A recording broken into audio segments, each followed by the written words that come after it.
హల్లెలూయా, హల్లెలూయా. మన ప్రభును, మన రక్షకుడును, మన విమోచకుడును, మన ప్రాణప్రియుడైన యేసుక్రీస్తు వారి నామంలో మీ అందరికీ కూడా నా వందనాలు తెలియజేస్తున్నాను. మరొక శుక్రవార దినాన్ని దేవుడు మనందరి జీవితంలో అనుగ్రహించి ఆయన సన్నిధికి రావటానికి, ఆయన సన్నిధిలో ఆయన్ని కనపరచడానికి, ఆయన ఆరాధించడానికి దేవాది దేవుడు మనందరి జీవితంలో అనుగ్రహించిన దినాన్ని బట్టి, శ్రేష్టకరమైన దినాన్ని బట్టి దేవాదేవునికి స్తుతులు చెల్లిస్తున్నాను. హల్లెలూయా. అందరికీ కూడా నూతన సంవత్సరపు శుభములు తెలియజేస్తుంటున్నాను. ప్రత్యేకంగా నూతన సంవత్సరం అనగానే మనకి గుర్తుకొచ్చేవి ప్రాముఖ్యమైన విషయాలు ఏమైనా చెప్పగలుగుతారు ఎవరైనా? చిన్నప్పుడైతే నూతన సంవత్సరం అనగానే గ్రీటింగ్ కార్డ్స్ తెచ్చుకునేవాళ్ళు మేము కదండి. ఇప్పుడైతే ఎక్కడ కూడా గ్రీటింగ్ కార్డ్స్ ఎవరు వేయట్లేదు, డైరెక్ట్గా మెసేజ్లోనే పెట్టేసుకుంటున్నారు. చిన్నప్పుడు గ్రీటింగ్ కార్డ్స్ ప్రత్యేకంగా ఎంతమంది కుటుంబంలో ఎంతమంది ఉన్నారో అందరికి ఒక్కొక్క గ్రీటింగ్ కార్డ్. మా నాన్నగారు అయితే ప్రతి సంవత్సరం మా అన్నదమ్ముల నలుగురికి, మా మమ్మీకి, మా నాయనమ్మకి, వాళ్ళ చెల్లెలకి, వాళ్ళ బంధువులకి ఎన్ని గ్రీటింగ్ కార్డ్స్ పంపించేవారు. అవన్నీ కూడా సంవత్సర కాలం అంతా కూడా మేము దాచుకునేవాళ్ళు కదండి. గ్రీటింగ్ కార్డ్స్, క్రిస్మస్కి గ్రీటింగ్ కార్డ్స్, నూతన సంవత్సరంలో గ్రీటింగ్ కార్డ్స్. అలాగే నూతన సంవత్సరంలో ఇంకా ఏం చేస్తూ ఉంటారంటే వాగ్దానాల కొరకు ఎక్కువగా ఎదురు చూస్తూ ఉంటారు. నూతనమైన వాగ్దానాలు పొందుకోవాలండి, నూతనమైన ఆశీర్వాదాలు, నూతనమైన దేవుడు ఈ సంవత్సరాన్ని నాకు ఏ వాగ్దానం ఇస్తున్నాడు, దేవుడు ఈ సంవత్సరం నా పట్ల ఈ వాగ్దానాన్ని నిర్ణయించి ఇస్తున్నాడు అనే విషయం మీద మనం అందరం కూడా ఆసక్తితో నూతన సంవత్సరంలో మనం చూస్తూ ఉంటాం. అంత మాత్రమే కాకుండా నూతన సంవత్సరంలో కొంతమంది రిజల్యూషన్స్ తీసుకుంటారు కదండి. న్యూ ఇయర్ ఏమంటారు అట్లనే, న్యూ ఇయర్ రిజల్యూషన్స్ అంటే నూతన సంవత్సరం యొక్క తీర్మానాలు. అంటే నేను ఈ సంవత్సరంలో ఒక నూతనమైన తీర్మానం తీసుకుంటానండి, ఆ తీర్మానాన్ని నేను ఈ సంవత్సరం అంతా కూడా కొనసాగిస్తాను అని ఒక తీర్మానం తీసుకుంటూ ఉంటారు. మా స్నేహితులైతే నేను ఈ సంవత్సరం నుంచి ఏదేమైనా సరే నేను జిమ్కి వెళ్ళి నా శరీరాన్ని బలంగా పెంచుకోవాలరా అని జిమ్కి వెళ్ళి డబ్బులు కట్టేసి సరిగ్గా వారం రోజులు వెళ్ళి మానేసేవాడు. అలాగా నూతన సంవత్సరంలో నేను ఇంకెప్పుడు కూడా తాగనండి, ఈ 31 తారీఖు వరకే తాగుతాను, తర్వాత ఇంక నేను మద్యం ముట్టుకోను, లేదు తాగను అనే ఒక నూతన సంవత్సరంలో నేను ఈ తీర్మానం తీసుకుంటున్నాను అని అంటూ ఉంటారు. నూతన సంవత్సరంలో అనేకమైన తీర్మానాలు మనుషులు కలిగి ఉంటారు, అనేకమైన ఆలోచనలు కలిగి ఉంటారు, అనేకమైన తీర్మానాలు తీసుకుని వాటిని నేను ఏదేమైనా సరే కొనసాగించాలి, దాన్ని ఏదేమైనా సరే నేను దాన్ని చెయ్యాలని ఉద్దేశంతో కలిగి ఉంటారు.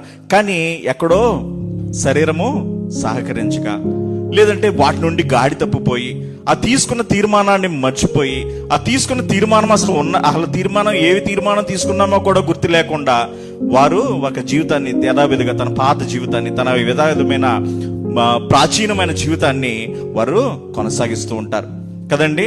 ఇక్కడ మన మహారాజు గారు ఒక మాట అంటూ ఉంటున్నారు, 7వ అధ్యాయము ఇందాక చదివి వినిపించి ఉన్నారు సహోదరి, మరొకసారి చదువుకుందాం. కార్య ఆరంభము కంటే కార్యాంతము మేలు. దయచేసి అందరం కూడా కలిసి బిగ్గరగా కలిసి చదువుకుందాం. కార్య ఆరంభము కంటే కార్యాంతము మేలు. దేవుని సహాయార్థమై ప్రార్థన చేసుకుందాం. మమ్మల్ని అతిమిక్కులుగా ప్రేమించిన మా ప్రియ పరలోకపు తండ్రి, మీ ఘనమైన నామానికి వేల కొలది వందనములు, స్తుతులు, స్తోత్రములు చెల్లించుకుంటున్నాను.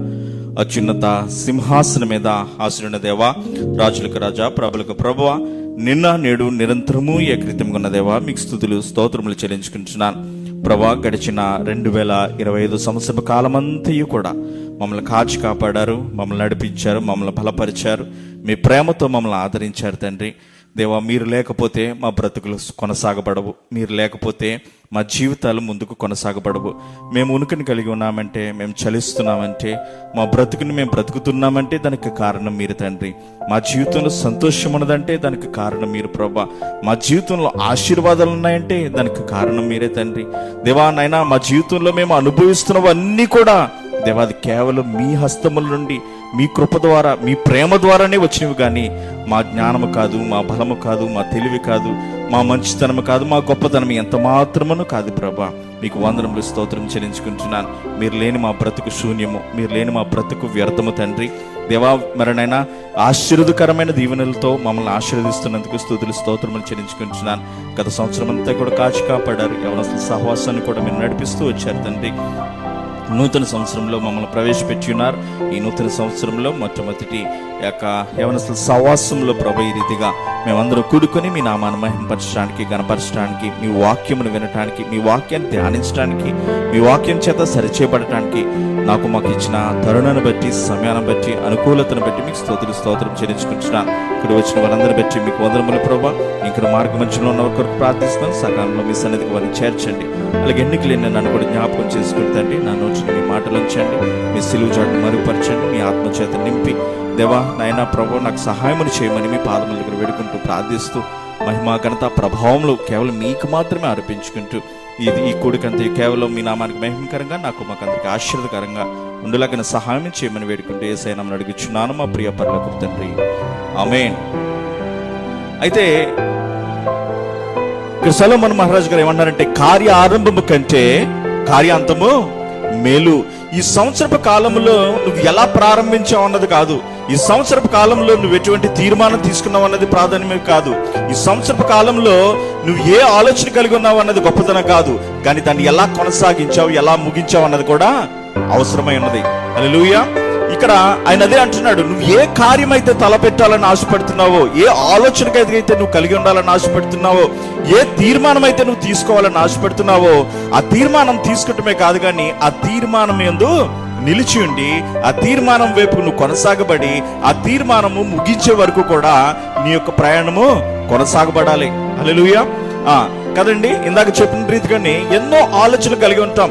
నాకు ఈ సంవత్సరం ఏదైనా సరే నేను ఒక తీర్మానం తీసుకుంటానండి, నా కొడుకుని బాగా చదివించాలని, నేను మంచి స్థానంలోనే తీసుకెళ్ళాలి, దాని కొరకు నేను ఎంత కష్టమైనా పడతానని తల్లిదండ్రులుగా మనం ఒక తీర్మానం తీసుకుంటాం. నేను ఏదేమైనా సరే ఈ సంవత్సరం ఒక చక్కని గృహాన్ని నేను కట్టాలి, ఏదేమైనా సరే నేను అప్పు చేసైనా కష్టపడైనా సరే నేను ఒక మంచి గృహాన్ని కట్టుకోవాలి, నేను ఉండటానికి, నా కుటుంబం ఉండటానికి నేను ఒక గృహాన్ని కట్టుకోవాలి, దాని కొరకు నేను ఎంతైనా కష్టపడతాను, ఎంతైనా శ్రమ పడతానని ఒక తీర్మానం తీసుకుంటాం. లేదంటే నేను ఏదేమైనా సరే ఈ సంవత్సరం నా పిల్లలకి పెళ్లి చేయాలండి, చక్కని సంబంధం చూడాలి, దాని కొరకు మనం ప్రయాసపడుతూ ఉంటాం, దాని కొరకు ఆలోచన చేస్తూ ఉంటాం, అనేకమైన సంబంధాలు వెతుకుతూ ఉంటాం. అయితే నీ ఆత్మీయమైన జీవితానికి కూడా, నీ ఆత్మీయమైన జీవితం కొనసాగబడాలన్నా, నీ ఆత్మీయమైన జీవితంలో ఆశీర్వాదాలు కలిగి ఉండాలన్నా నూతనమైన తీర్మానాలు ఎంతైనా అవసరము. మనిషికి తీర్మానం లేకపోతే, మనిషికి ఒక గురి లేకపోతే గురి లేని ప్రయాణము అర్థం కదండి. అతని వ్యక్తిని బస్సు ఎక్కేవాడు ఎక్కడికి వెళ్తున్నావు అని కండక్టర్ అన్నప్పుడు ఏం చెప్తాడు, పలానా ప్రాంతానికి వెళ్తున్నానండి, పలానా ప్రదేశానికి వెళ్తున్నాను, ఆ ప్రదేశానికి నాకు టికెట్ ఇయ్యండి అంటారు. ఎక్కిన తర్వాత ఏమండి ఎక్కడికి వెళ్తున్నాను నాకు తెలీదు అని అంటే కుదురుతుందా?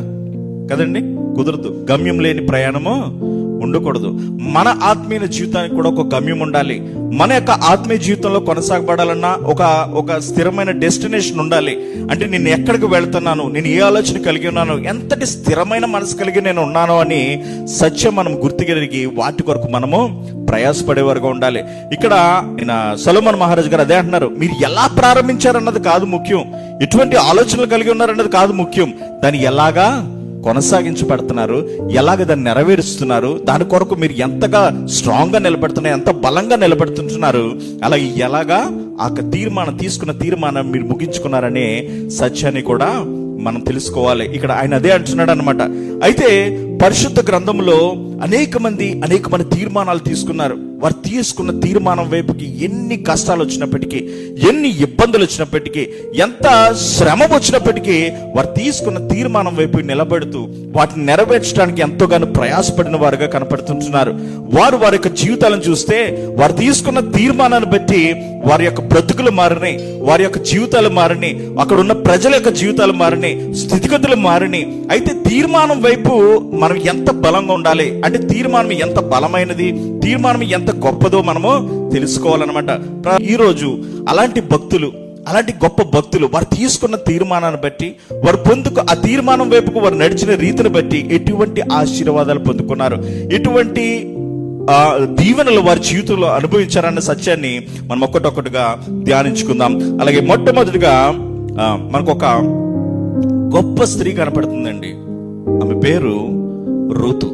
చదువుదాం ఆ మాటని. రూతు గ్రంథము 1వ అధ్యాయము 16వ వచనం చదువుకుందాం. అందుకు రూతు, నా వెంబడు రావద్దని, నన్ను విడిచిపెట్టవద్దని నన్ను బ్రతిమాలుకొనవద్దు.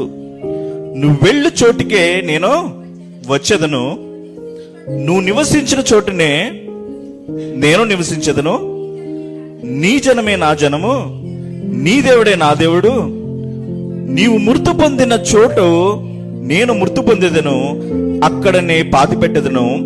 మరణము తప్ప మరి ఏదైనను నిన్ను నన్ను ప్రత్యేకించినడలా యెహోవా నాకు కీడు అయినను చెయ్యునుగాక అనెను.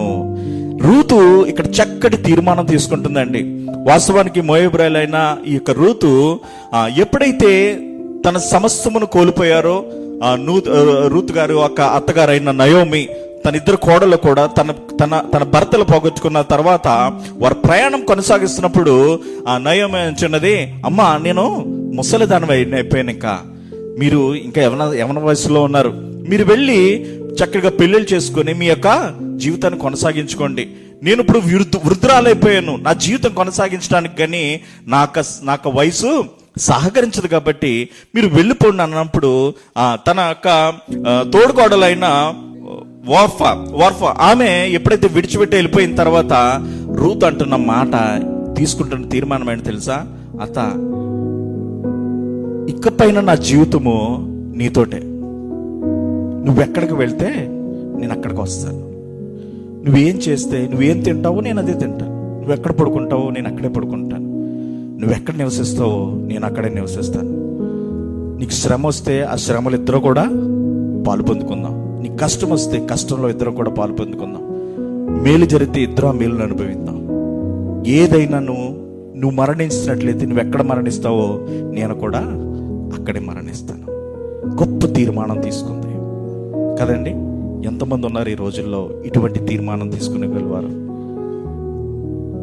అత్తలను ప్రేమించే వాళ్ళు లేరు. అత్తలను పక్కన పెట్టండి, కన్న తల్లిదండ్రులే ప్రేమించలేని వాళ్ళు బిడ్డలు ఎంతో మంది ఉంటున్నారు. తల్లిదండ్రుల్ని అనాథాశ్రమంలో విడిచిపెట్టేసిన వారుగా ఉన్నారు. తల్లిదండ్రుల్ని అంటే వాళ్ళని చూడటానికి కూడా ఇష్టపడలేనట్టు వారు ఎంతో మంది ఉంటున్నారు కదండి. అటువంటి సమయంలో యవన ప్రాయంలో ఉండి కూడా సమస్తమును అనుభవించగలిగే స్తోమత కానీ అనుభవించగలిగే అన్ని అనుకూలమైన స్థితిగతులు ఉన్నప్పటికీ రూత్ ఏమంటుందంటే, అత్త నేను నిన్ను విడిచిపెట్టను, నేను విడివాడు, నేను నా కన్న తల్లివి నువ్వు, నా తల్లిదండ్రులు ఉన్నప్పటికీ నేను నీతోటే ఉంటాను. గొప్ప తీర్మానం తీసుకుంది. నేను ఎక్కడికి వెళ్తావు, నువ్వు మరణించినట్లయితే ఆ మరణంలో కూడా నేను పాలు పొందుకుంటాను. మరణం ఒక్కటే నిన్ను నన్ను వేరుపరిచేది. అటువంటి తీర్మానం తీసుకుంది. తద్వారా రూతు పొందుకున్న గొప్ప బహుమానం ఏంటి తెలుసా? అదే 2వ అధ్యాయంలోనూ చదువుకుందాం. 12వ వచనం చదువుకుందాం. దేవుడు ఈమె తీసుకున్న యొక్క గొప్ప తీర్మానానికి, ఈవిడ తీసుకున్న యొక్క గొప్ప ఆలోచనకి దేవుడు తన జీవితంలో ఎటువంటి ఆశీర్వాదాన్ని ఇచ్చాడో మనం ఒకసారి చదువుకుందాం. చదవండి. యెహోవా నీవు చేసిన దానికి ప్రతిఫలము ఇచ్చును. ఇశ్రాయేలు దేవుడైన యెహోవా రెక్కల క్రింద సురక్షితముగా ఉండునట్లు నీవు వచ్చితివి. ఆయన నీకు సంపూర్ణమైన బహుమానం ఇచ్చనని ఆమెకు ఉత్తరం ఇచ్చెను. దేవుడు ఆమెకి ఏమిస్తున్నాడంటే అండి, సంపూర్ణమైన బహుమానము. తను చేసుకున్న ఒక తీర్మానాన్ని బట్టి, తను చేసుకున్న ఒక ఆలోచనను బట్టి, తను చేసుకున్న ఒక నిర్ణయాన్ని బట్టి దేవుడు ఆమెను ఆశీర్వదించి, ఆమె స్థితిని చూసి ఆమెను ఆశీర్వదించి గొప్ప బహుమానాన్ని ఆమెకి ఇచ్చి ఉన్నాడంటే ఏంటి తెలుసా? గొప్ప బహుమానము, ఆయన యొక్క వంశంలోనే లోకరక్షకుడు జన్మించాడు. హల్లెలూయా. ఆమె పొందుకున్న ఎంత ధన్యురాలైందంటే, ఎంత ఆశీర్వాదకరంగా తన జీవితం మారిందంటే, ఎంత ఆదర్శపరంగా తను నిలిచిందంటే, తను తీసుకున్న నిర్ణయం, తను తీసుకున్న తీర్మానాన్ని బట్టి తన జీవితంలో అయ్యో ఈ రోజుకి కూడా కొన్ని వేల సంవత్సరాలు గతించిపోయినప్పటికీ, కొన్ని వేల సంవత్సరంలో గడిచిపోయినప్పటికీ రూతుని యొక్క జీవితాన్ని ఈ రోజుకి కూడా మనము జ్ఞాపకం చేసుకుంటున్నాము. ఆమె యొక్క వంశంలో నుంచి ఎవరు వచ్చారంటే అండి, ఈ లోకాన్ని రక్షించే లోకరక్షకుడు మన ప్రభువైన యేసుక్రీస్తు వారు ఉద్భవించాడు. హల్లెలూయా. దేవుని నామానికి మహిమ కలుగును గాక. అయితే తను తీసుకున్న నిర్ణయం ఎంత గొప్పదో చూసారా? తన కష్టం ఎంత కష్టం వచ్చినప్పటికీ, ఎంత సుఖభోగాలు అనుభవించగలిగే అవకాశం ఉన్నప్పటికీ ఆమె వాటిని తృణీకరించి కష్టంలో తన యొక్క అత్త కొరకు తన యొక్క గొప్ప తీర్మానం తీసుకుంది. అటువంటి తీర్మానం తీసుకున్న మరొక వ్యక్తి కూడా మనం చదువుకుందాం. సమూయేలు, మొదటి సమూయేలు గ్రంథము 12వ అధ్యాయము 23వ వచనం చదువుకుందాం. నా మట్టుకు నేను మీ నిమిత్తము ప్రార్థన చేయటం మానటం వలన యెహోవాకు విరోధముగా పాపము చేసిన వాడు నగుతును. నా మట్టుకు నేను మీ కొరకు ప్రార్థన చేయకపోతే నేను దేవుని దృష్టికి పాపము చేసిన వాడిని అవుతానని విషయాన్ని ఒక వ్యక్తి తీర్మానం తీసుకుంటున్నాడు. ఆయన ఎవరండి? ప్రవక్త అయిన సమూయేలు చేసుకుంటున్న తీర్మానం ఏంటి తెలుసా? నేను ఇశ్రాయేలు ప్రజల్ని ఇంతవరకు ఒక ప్రవక్తగా నిలిచి ఉన్నాను. అయితే ఇప్పుడు ఇశ్రాయేలు ప్రజలు ఏమంటున్నారో తెలుసా? మాకు దేవుడు కాదు రాజు, మాకు ఒక మనుషుడు కావాలి రాజు అని వాళ్ళు ఎప్పుడైతే నిర్ణయం తీసుకున్నారో, ఆ రాజుని నిర్ణయించిన తర్వాత ఆయన అంటున్న మాటలు అన్నమాట, మీ కొరకు నేను ఎల్లప్పుడూ కూడా ప్రార్థన చేస్తాను. మనము ఆరంభము చాలా చక్కగా ఆరంభిస్తాం మన ఆత్మీయ జీవితాన్ని, కానీ దాన్ని కొనసాగించడానికి ఇష్టపడము. లేదంటే కొనసాగించడానికి ఎన్ని ఆటంకాలు వచ్చినప్పటికీ, ఎన్ని ఇబ్బందులు వచ్చినప్పటికీ దాన్ని ఏం చేస్తామంటే అండి, దాని నుండి వైదొలిగిపోతాం, దాని నుండి ప్రక్కకు వెళ్ళిపోతున్నాం. అయితే ఇక్కడ సమయంలో ఏమంటున్నాడంటే, నా మట్టుకు నేను మీ కొరకు ప్రార్థన చేస్తాను. మన ఆత్మీయ జీవితంలో ప్రారంభించినప్పుడు, రక్షణ పొందిన ప్రారంభంలో చక్కగా ఉంటుంది మన ఆత్మీయ జీవితం. మందిరానికి క్రమంగా వస్తాం, మందిరంలో ప్రార్థన చేస్తాం, వాక్యం చదువుకుంటాం, దేవుని మాటలు వింటాం, శ్రద్ధగా ఉంటాం. రానున్న దినాల్లో ఏమైపోతామేంటండి, ఆత్మీయ జీవితం నుండి వైదొలికి వెళ్ళిపోయి, అక్కడ నుండి ప్రక్కకు వెళ్ళిపోయి తిరిగి మన పాత జీవితాన్ని గడిపేస్తూ ఉంటాం. ఇక్కడ ఆయన తీసుకుంటున్న తీర్మానం ఏంటి తెలుసా? నేను ఎప్పుడు కూడా దేవునికి ప్రార్థన చేస్తాను. ప్రార్థన అనే తీర్మానం తీసుకుంటున్నాడు. ఈ రోజుని ఇక్కడ ఉంటున్న ప్రియ సహోదరుడు సహోదరి, దేవుడు పట్ల మనము ఎప్పుడు కూడా ఆసక్తి కలిగి ఉండాలి. ప్రార్థన పరులుగా మనం ఉండాలి, ప్రార్థించేవారుగా ఉండాలి. ప్రార్థనని ఎల్లప్పుడూ నిర్లక్ష్యం చేయకూడదు, ప్రార్థనని ఎప్పుడు అశ్రద్ధ చేయకూడదు. దేవుని దగ్గర నువ్వు మొరపెట్టుకోవాలి. దేవుని దగ్గర ప్రార్థనతో నీ యొక్క దినాన్ని ప్రారంభించాలి, ప్రార్థనతో నీ యొక్క దినాన్ని ముగించుకోవాలి. నీ కుటుంబం గురించి ప్రార్థించాలి, నీ సంఘం గురించి ప్రార్థించాలి, నీ గ్రామం గురించి ప్రార్థించాలి, నీ యొక్క పరిస్థితుల గురించి ప్రార్థించుకోవాలి. ప్రార్థన లేకపోతే నీ యొక్క ఆత్మీయ జీవితంలో నువ్వు కొనసాగబడలేవు, ముందుకు వెళ్ళలేవు. ఇక్కడ ఈయన తీసుకుంటున్న తీర్మానం ఏంటి తెలుసా? నేను ఎప్పుడు కూడా మీ కొరకు ప్రార్థన చేస్తాను. మనందరము కూడా ఇంతవరకు ప్రార్థనలో ఎడతెగక ప్రార్థించేవారుగా ఉండాలంటే అండి, ఆసక్తితో ప్రార్థించేవారుగా ఉండాలంట, విడవక ప్రార్థించేవారుగా ఉండాలి. మన ప్రార్థన ఎడతెగక ఉండాలంటండి. అది ఏంటంటే, అప్పుడప్పుడు ప్రార్థన చేసి, కష్టం వచ్చినప్పుడు ప్రార్థనలు చేస్తారు కొంతమంది, ఇబ్బంది వచ్చినప్పుడు ప్రార్థనలు చేస్తారు, కష్టాలు వచ్చినప్పుడు పరిగెత్తుకుంటూ వస్తారు సేవకుల దగ్గరికి, నా కొరకు ప్రార్థన చేయండి, నా కొరకు ప్రార్థన చేయండి అని. వారి ప్రార్థన మాత్రమే కాదు, మీ ప్రార్థన కూడా దేవునికి ప్రాధాన్యము. మీ ప్రార్థన ప్రార్థించకపోతే, మీరు కనుక మొరపెట్టుకోకపోతే, మీరు కనుక దేవుడికి తన సన్నిధిలో మీ యొక్క విన్నపములు విన్నపించుకోకపోతే ఎవరు వినిపిస్తారండి? ఇంకా కష్టం ఎవరిది? ఇబ్బంది ఎవరిది? ఆశీర్వాదం ఎవరికి కావాలి? నాకు కావాలి. నాకు కావాలన్నప్పుడు ఇచ్చేవాడి దగ్గరికి డైరెక్ట్గా మనం వెళ్ళాలి, కానీ మనం ఎప్పుడు కూడా ఈ ఒత్తుల ప్రార్థన మీద మనము ఆధారపడకూడదు. ప్రార్థించి మనం అడగాలి. సంఘ ప్రార్థన ఎంతైనా అవసరతే, కానీ దాంతో పాటు మీ వ్యక్తిగత ప్రార్థనలు కూడా ఎంతైనా అవసరము. నేను మన కొరకు ఎవరు ప్రార్థన చేస్తున్నారు కదా అని అక్కడితో అయిపోయిందని అనుకోకూడదు. మన ప్రార్థన కొనసాగబడాలి. ఇంతవరకు నీ ప్రార్థనలో ఈ రీతిగా నువ్వు కొనసాగపడకపోతే, ఇంతవరకు నీ ప్రార్థన ఈ రీతిగా లేకపోయినట్లయితే, ఈ నూతన సంవత్సరం ఒక తీర్మానం తీసుకో. ప్రభువా, నా దినాన్ని ప్రార్థనతో నేను ప్రారంభిస్తాను, నా దినాన్ని ప్రార్థనతో నేను ముగిస్తాను. నాకు సమయం ఉన్నప్పుడు నేను ప్రార్థిస్తాను, నాకు సమయం ఉన్నప్పుడు నేను మీ దగ్గర మొరపెట్టుకుంటాను. నా మట్టుకే కాకుండా, నా కుటుంబం మట్టుకే కాకుండా, నా బంధువుల మట్టుకే కాకుండా, నాకు స్నేహితుల కొరకు, అవసరతలు ఉన్నవారి కొరకు, సంఘము కొరకు, సంఘ క్షేమము కొరకు, అలాగే మా ఇరుగు పొరుగు వారి కొరకు, మా గ్రామం కొరకు, అనేకమైన ఆత్మల రక్షణ కొరకు నేను ప్రార్థిస్తాను ప్రభా అని ఒక తీర్మానం కలిగినట్లయితే, దేవుడు మన ప్రార్థన బట్టి మనకు ప్రతిఫలం ఇచ్చేవాడుగా ఉన్నాడు, మనల్ని ఆశీర్వదించేవాడుగా ఉన్నాడు, మనల్ని దీవించేవాడుగా ఉన్నాడు. కాబట్టి అటువంటి తీర్మానం కలిగి ఉందాం. మరో వ్యక్తి తీసుకుంటున్న తీర్మానం చేద్దాం. యెహోషువ గ్రంథము 24వ అధ్యాయము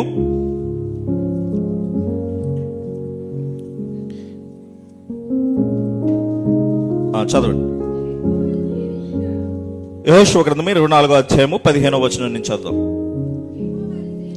యెహోవాను సేవించుట నీ దృష్టికి కీడని తోచిన ఎడల మీరు ఎవరిని సేవించెదరో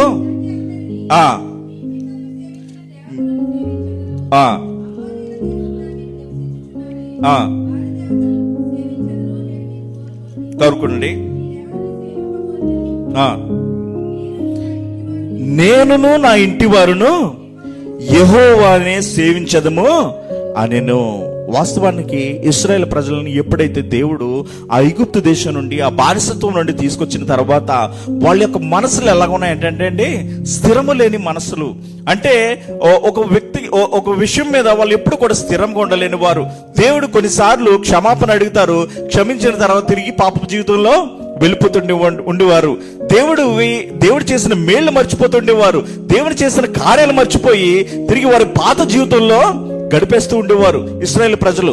అయితే ఇక్కడ యెహోషువ ఒక మాట అంటున్నాడు, ఆ ప్రజలందరినీ, స్థిరము లేని ప్రజల కొరకు ఆయన మాట అంటున్న మాట ఏంటి తెలుసా? మీరు ఎవరిని సేవిస్తారో సేవించుకోండి, మీరు ఎవరిని ప్రార్థిస్తారో ప్రార్థించుకోండి, ఎవరిని మహిమపరుస్తారో మహిమపరచుకోండి. నేను నా ఇంటి వారును యెహోవాను మాత్రమే సేవిస్తాం. హల్లెలూయా. అతను తీసుకుంటున్న గొప్ప తీర్మానం ఏంటి తెలుసా? నేను నా ఇంటి వారిని మాత్రమే యెహోవాను సేవిస్తాం. ఈ రోజుల్లో నేను ప్రార్థించలేకపోతున్నానండి. దానికి కారణం ఏంటి తెలుసా? నేను ఉన్న చోటున సరైన మనుషులు లేరు. సరైన మనుషులు కాదండి. అలా నేను ప్రార్థన చేసినప్పుడు నాకు డిస్టర్బెన్స్ చేస్తూ ఉంటారు, నేను వాక్యం చదువుకుంటున్నప్పుడు నన్ను డిస్టర్బ్ చేస్తూ ఉంటారు, నేను దేవుని మాటలు వింటున్నప్పుడు నన్ను డిస్టర్బ్ చేస్తూ ఉంటారు. నేను వాళ్ళకి మనుషులను బట్టి నాకు ఆత్మీయ జీవితాన్ని నేను కొనసాగించలేకపోతున్నానని సాకులు చెప్తూ ఉంటారు కొంతమంది, కదండి? అవును కదా? కానీ ఇక్కడ యెహోషువ అంటున్నాడు తెలుసా? ఆ ప్రజలందరి మధ్యన నిలబడి మీరు ఏం చేసుకుంటారో చేసుకోండి, మీరు ఎలా బ్రతుకుతారో బ్రతకండి, నా మట్టుకు నేను మీకు చెబుతాను, మీరు వింటారా వినండి, లేకదంటే మీ ఇష్టం. కానీ నేను నా ఇంటి వారు మాత్రమే యెహోవాను మాత్రమే సేవిస్తాం. హల్లెలూయా. అటువంటి తీర్మానం తీసుకున్నాడు యెహోషువ. గొప్ప నాయకుడిగా నిలబడ్డాడు. ఈ మోషే తర్వాత అంతటి గొప్ప నాయకుడిగా నిలబడ్డాడంటే యెహోషువ అతను తీసుకున్న గొప్ప తీర్మానాన్ని బట్టే ఈ రోజుకి మనం వారి గురించి మాట్లాడుకుంటున్నామంటే, ఈ రోజుకి వారిని గురించి మనం ధ్యానిస్తున్నామంటే వారి జీవితంలో తీసుకున్న గొప్ప తీర్మానాలు. చివరిగా ఒకే ఒక వ్యక్తి యొక్క తీర్మానం జ్ఞాపం చేసుకుని మనం ఈ యొక్క వాక్యాన్ని ముగించుకుందాం. కీర్తనలు 132వ కీర్తన 5వ వచనం చదువుకుందాం. ఎట్లనగా యెహోవాకు నేను ఒక స్థలము చూచు వరకు, యాకోబు యొక్క బలిష్ఠునికి ఒక నివాస స్థలము నేను చూచు వరకు, నా వాస స్థానమైన గుడారంలో నేను ప్రవేశింపను, నేను పరుండు మంచం మీదకి ఎక్కను, నా కనులకు నిద్ర రానియను, నా కను రెప్పలకు కునుకుపాటు రానీయుడు. ఎవరండి? భక్తుడైన దావీదు చేసుకుంటున్న ఒక గొప్ప తీర్మానం ఏంటి తెలుసా? నా దేవునికి నేను ఒక మందిరాన్ని కడతాను, నా దేవునికి ఒక నివాస స్థలం కడతాను, నా దేవుడు ఆరాధింపబడటానికి, నా దేవుడు గణపరచబడటానికి, నా దేవుడు మహిమపరచబడటానికి నేను ఒక మందిరాన్ని కడతాను. ఆ మందిరం కట్టే వరకు నేను నా మంచం మీద పడుకోను, నా కన్నులకి నిద్ర రానియను. అలసట వచ్చినప్పటికీ, ఎంత కష్టం వచ్చినప్పటికీ, ఎంత ఇబ్బంది వచ్చినప్పటికీ, నా దేవునికి మందిరం కట్టే వరకు నేను విశ్రాంతి తీసుకోను. తీసుకున్న గొప్ప తీర్మానం. కట్టాడా లేదండి? తన కట్టకపోయినా ఆ మందిరానికి కావాల్సిన సామగ్రిని అంతా కూడా తన తర్వాత తన కుమారుడు కట్టడానికి, సొలొమోను మహారాజు కట్టడానికి అన్ని కూడా సమకూర్చి సిద్ధపరిచించాడు. హల్లెలూయా. తీసుకున్న గొప్ప తీర్మానము. అందుకే దావీదు నా ఇష్టానుసారుడు, దావీదు నా హృదయానుసారుడు, నా హృదయానుసారుడు. నాకు ఇష్టము దావీదు నువ్వంటే. ఎందుకో తెలుసా? నువ్వు ఏదన్నా ఒక విషయం మీద తీర్మానం తీసుకున్నావంటే ఎంత కష్టం వచ్చినప్పటికీ నువ్వు దాన్ని విడిచిపెట్టవు. నువ్వు ఏదైనా ఒక నిర్ణయం తీసుకున్నావంటే అది ఏ సింహమైనా సరే దాన్ని చీల్చి చెండాడి దాని నోటి నుండి నువ్వు గొర్రెపిల్లని రక్షించగలుగుతావు. అందుకే దావీదు నువ్వంటే నాకు ఇష్టము. నువ్వు ఆ హృదయానుసారుడు. దావీదు తీసుకున్న గొప్ప తీర్మానం ఏంటి తెలుసా? అందుకే దావీదు గురించి, దావీదు వంశంలో నుంచి కూడా ప్రభువైన యేసుక్రీస్తు వారు వచ్చారు. హల్లెలూయా! ఎంత గొప్ప ధన్యత, ఎంత గొప్ప భాగ్యం. మన తీర్మానాలు కూడా ఇలాగే నిలిచి ఉండాలండి. దేవుని యొక్క తీర్మానం తీసుకుంటున్నాడు. దావీదు ఏ రీతి పెట్టి తీర్మానం తీసుకున్నాడంటే, నా సన్నిధికి దేవుని సన్నిధిని కట్టాలనే ఆసక్తిని కలిగిన దావీదు మనము కూడా దేవుని సన్నిధికి రావాలనే ఆసక్తి కలిగి ఉండాలి. దేవుని సన్నిధిలో అయ్యో నాకు అవకాశం ఉన్నప్పుడు, నాకు సమయం ఉన్నప్పుడు, నాకు అనుకూలత ఉన్నప్పుడు నా దేవుని సన్నిధిలో నేను ఉంటాను. నా దేవుని సన్నిధిలో నా సమయాన్ని గడుపుతాను. నా దేవుని సన్నిధిలో దేవుని వాక్యాన్ని వింటాను. నా దేవుని సన్నిధిలో నేను ఏదో విధమైన ఒక పనిని చేస్తాను. దావీదు ఏ రీతికైతే ఒక పనిని పూనుకున్నాడు, మనము కూడా దేవుని సన్నిధికి వచ్చినప్పుడు ఏదో ఒక పని చేయాలంటే, ఏదో ఒక పని చేయాలి. మనం వారమంతా ఎవరు కష్టపడతామండి? యజమానులు కష్టపడతాం కదండి. ఎవరో యజమానులు మనం ఈ కష్టానికి ప్రతిఫలంగా నెల అయ్యేసరికి మనకి ఏమిస్తారు? జీతాన్ని ఇస్తారు. అయిపోయింది, జీతం అయిపోయింది, తిరిగి మళ్ళీ నెలంతా కష్టపడాలి. తిరిగి ఆ యజమానుడు ఇచ్చే జీతం కొరకు మనం కనిపెట్టుకుని చూడాలి. కానీ నిత్యము నడిపిస్తున్న నీ దేవాది దేవుడు, నిత్యము నిన్ను ఆదరిస్తున్నవాడు, నిత్యము నిన్ను పోషిస్తున్నవాడు, నిత్యం నిన్ను భద్రపరుస్తున్నవాడు, గతించిన సంవత్సరం అంతా కూడా కాచి కాపాడి ఈ నూతన సంవత్సరంలో ప్రవేశపెట్టిన దేవాది దేవుడికి పని చేయకుండా ఉండగలమండి? ఉండలేం కదా. ఏదో ఒక పని చేయాలి. మనం దేవుని సన్నిధిలో పని చేయట అది గొప్ప ఆశీర్వాదము. దేవుని సన్నిధిలో ప్రయాసపడాలి. అందుకే అంటారు కదా, నా ఇంత ప్రయాసపడినట్లయితే మీ ప్రయాసము వ్యర్థము కాదంటండి. దానికి తగిన ప్రతిఫలం మనం పొందుకుంటాం, తగిన ఆశీర్వాదాన్ని మనం పొందుకుంటాం. దావీదు గురించి ఈ రోజుకి మనం చెప్పుకుంటున్నామంటే దావీదు తీసుకున్న గొప్ప తీర్మానాన్ని బట్టి మనము కూడా ఈ నూతన సంవత్సరంలో ఒక నూతనమైన ఆత్మీయమైన తీర్మానం తీసుకుందాం. ఆ తీర్మానం వైపుకి నిలబడదాం. ప్రభువా, నీ సన్నిధికి నేను వస్తాను, నీ సన్నిధిలో కనపడతాను, నీ సన్నిధిలోనే నా సమయాన్ని గడుపుతాను, నీ సన్నిధిలో నేను ఏదో ఒక పని చేస్తాను, నేను ఒక ప్రార్థన చేస్తాను, నా ప్రార్థనని నేను ఎప్పుడు కొనసాగిస్తాను, విడవక ప్రార్థన చేస్తాను, లేదంటే వాక్యాన్ని చదువుతాను, వాక్యాన్ని నేను నా పరిశుద్ధ గ్రంథాన్ని ఈ సంవత్సరంలో నేను కంప్లీట్ చేస్తాను. ఆత్మీయంగా నేను ఎదుగుతాను, ఆత్మీయంగా నేను బలపడతాను.